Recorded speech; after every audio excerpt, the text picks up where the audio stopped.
My name is Alexander Stedtfeld. I'm the Economic Counselor of the German Embassy in New Delhi. I moved to this country in August last year. I'm looking forward to about 3 to 4 years in this country, looking after Indo-German economic relations, focusing on certain areas like energy, vocational training. I've been in India before. I worked here at the embassy at the same building between 94 and 98. This was the time where India opened up to the global economy. At that time, the Prime Minister was Mr. Narasimha Rao, his Finance Minister, Mr. Manmohan Singh, who later became also the Prime Minister. I followed what has been happening in India a little bit because I was close by. Between these years, I worked in Indonesia, I was also in Malaysia. This was my last posting. And before coming to India, I worked at the Federal Ministry of Economic Affairs and Energy in Berlin, looking after tourism policy. But now I'm happy to be here and being involved again in promoting and supporting Indo-German trade and investment relations. A lot of great opportunities between our countries.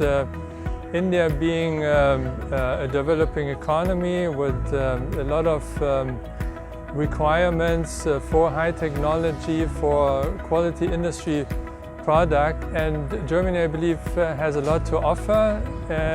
We are collaborating in a number of areas in high technology. Examples being Industry 4.0, digitalization. We are supporting startup cooperation, not only German companies, startups coming to India, but vice versa. One example is the German-India Startup Exchange Program, which creates networks between the startup communities and ecosystems. These are just a few examples. There's a broad range of potential cooperation.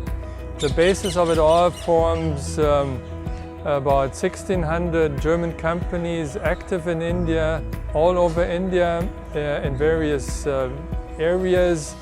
So just a few examples, but we also have close institutional ties on a government-to-government level between specific ministries, but also between the private sector, like the larger business associations, the Confederation of Indian Industry, or the Federation of Indian Chambers of Commerce in India, together with their German counterparts, also branch organizations.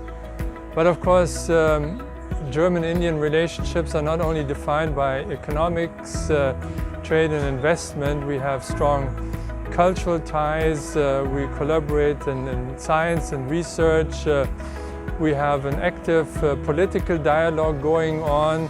Just last November, our Chancellor, Mrs. Merkel, met the Indian Prime Minister Modi for government-to-government consultations, accompanied by a number of parliament members, cabinet members, state secretaries. So you see, it's a very vibrant relationship between our countries.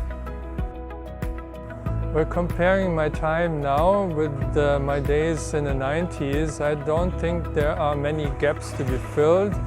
I would say it's more about strengthening certain areas, making it even more impressive what is happening between our countries. You mentioned one area, vocational training. I believe training education is one of the success factors of any economy.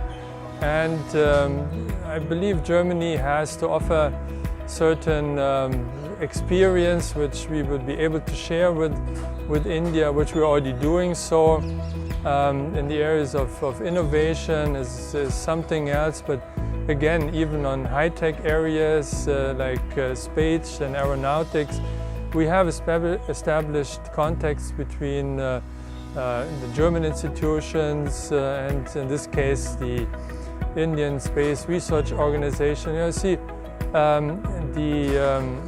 the groundwork has to be done, and now we will see that we can strengthen and broaden these areas of cooperation.